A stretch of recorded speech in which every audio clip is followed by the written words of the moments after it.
هتجنن. يا اهلا بيكم يا جماعه، وحلقه جديده منتجات مصريه بجوده عالميه. معانا طبعا زي ما انتم شفتوا مولز، اللي هي المنتجات اللي احنا شفناها. عندنا عيش الباجيت، وده بيبقى عيش كده معمول يعني له طريقه خبز خاصه. ودي البيتزا، بيتزا الفراخ. وعندنا الاسبانيش باي اللي هي دي. وعندنا اللي هي الباي التانية اللي هي بالاوليفز والزيتون يعني والجبنة الفيتا. هنجرب كل حاجة ونشوف يعني رأينا ايه في الموضوع. نبتدي مثلا بالجبنة الفيتا. هو في بيبقى ايه، في عبوة قطع صغيرة اللي هي اللي انا جبت منها الزيتون والجبنة الفيتا، وفي العبوة اللي هي بتبقى فيها الباي الكبيرة دي اللي هي بتاعت الاسبانيش. في من دي كبيرة وفي من دي صغيرة، وفي منهم برضو بالشوكولاتة، بس انا ايه ما باكلش سكريات يعني الصراحة، فقلت نجرب الحوادق. بسم الله الرحمن الرحيم. هي العجينة هشة عاملة زي الباف باستري.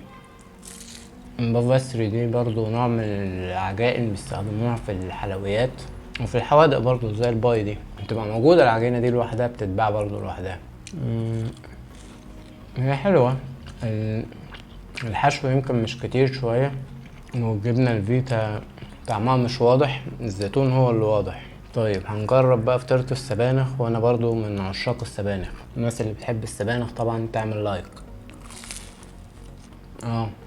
هي دي ممتازة. ممكن على فكرة الكبيرة من دي تكون حلوة، يكون يعني نسبة العجين للحشو يكون مظبوط، بس دي جميلة اوي. طيب نخش بقى على البيتزا. والبيتزا انا ايه يعني مش عارف، البيتزا اللي هي الجاهزة دي او اللي هي المثلجة يعني مش من عشاقها انا يعني. بس دي حلوة، طعمها حلو، الفراخ تتبيلتها حلوة. طبعا العجينة اللي هي بتاعت البيتزا المجمدة طبعا مختلفة تماما عن البيتزا الفريش يعني، فدي حاجة ودي حاجة يعني، مينفعش نقارنها بالبيتزا العادية. بس عامة كبيتزا مجمدة حلوة ممتازة، عجبتني. طيب عيش الباجيت ده اللي هو بيبقى كده الرغيف طويل طبعا زي ما شفتوه كده في الانترو، بس انا قطعته يعني عشان مش هاكل الرغيف كله، انا هاكل الاكل ده كله ايه لوحدي. هو كرانشي طبعا من بره، محمر قوي، يمكن عشان انا عامله مش عارف، انا عامله في الفرن، بس حلو. من جوه هش طبعا ممتاز، بس يعتبر قريب قوي على فكرة بالنسبة بيتباع المخابز بيتباع في المخابز الكبيرة، قريب يعني ممكن نقول 80%. طبعا عشان التجميد وكده بيأثر طبعا على يعني طريقة الطبخ. طبعا هما بيطبخوا في فرن كبير، انا طبخ في فرن صغير، التجميد بيأثر.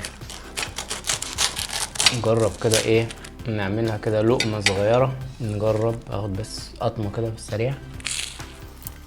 في معانا بقى ايه، شفتوه انتوا برضو، وادي فود ده زيتون مهروس اسود مفروم بتزعتر. ده ايه، ده اختراع الصراحة، اختراع يعني. انا جربته طبعا قبل الفيديو، الحاجات دي كلها اول مرة اجربها في الفيديو. ده برجر، بس ده برجر من بورسعيد، من واحد هنا بتاع جزارة اسمه نظيم، الناس اللي في بورسعيد. البرجر بتاعه الصراحة ممتاز، وعنده سجق فراخ برضو، دول انا جربتهم حاجة ممتازة. فانا هعمل البرجر معاه معلقة زيتون بس، ونقول بسم الله.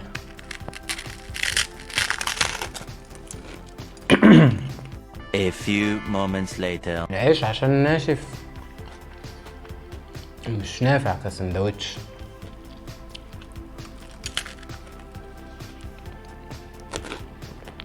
الرغيف بيتهرس، هو ممكن يتقطع شرايح، هو اصله ايه قريب من التوست، فممكن يتقطع شرايح كده صغيرة ويتعمل كده مثلا ايه توست، ممكن تحط عليه تعمله بقى بأي حاجة بقى انت بتحبها. A few moments later. التوم عادي، انا برضو من عشاق التوم، بس يعني معلب بطريقة ايه سهل ان انت تضيفه. التوم طبعا له فوائد صحية رهيبة جدا، فممكن نضيفه يعني على جميع انواع الاكل بتاعتنا.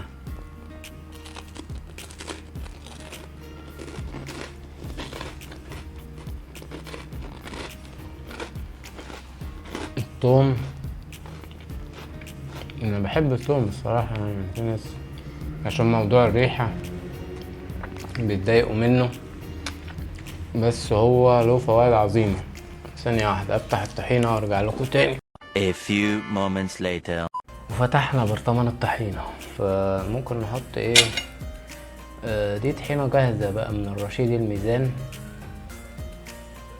بدل ما ايه الواحد يقعد بقى يعمل طحينه وبتاع.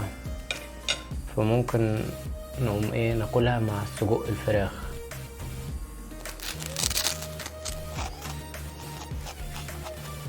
الواحد كان جعان وهو بيحضر الفيديو ده.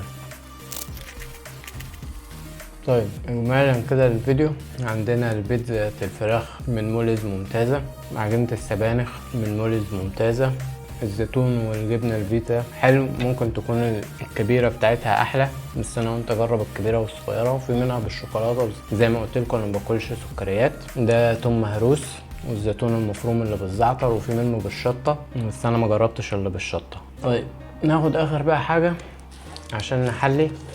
ممكن عندنا في طحينة عم عرفة دي برضو، الطحينة دي ممتازة برضو ورخيصة سعرها ممتاز. ممكن ناخد مثلا الكريمة تشيز مع عسل. هنا ناخد بقى منتجات ايه تانية، ده عسل الغابة. نجرب، ممكن نعمل لقمة كده سريعة، كريمة تشيز على العيش الباجيت، ونحط عليها شوية عسل. حلو الميكس ده، كريمة تشيز بالعسل. بس زي ما قلت لكم ممكن نقطع العيش الباجيت ترنشات كده مدورة صغيرة زي التوست، تحط عليها الكريمة تشيز والعسل وتاكل، هتبقى اسهل. لان زي ما انت شايف ايه، او زي ما انتوا شايفين يعني في معاناة في القطم بتاعت الرغيف عشان ناشف قوي من بره. لو حد برضو بيتفرج عنده فكرة يقول لي ازاي الرغيف بيتطرى من بره، ممكن يكون عايز يبان حاجة بيساوي بطريقة معينة برضو ايه، مش عارف يعني.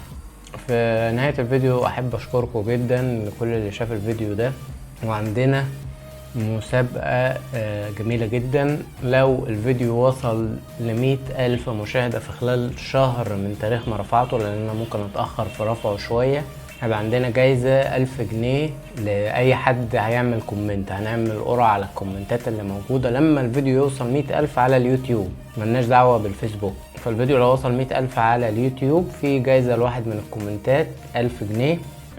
لو عايز يتصور وعشان نأكد الموضوع ماشي. وطبعا ما تنسوش تعملوا لايك وشير وسبسكرايب عشان المجهود اللي اتبذل في الفيديو ده كبير، واشوفكم على خير.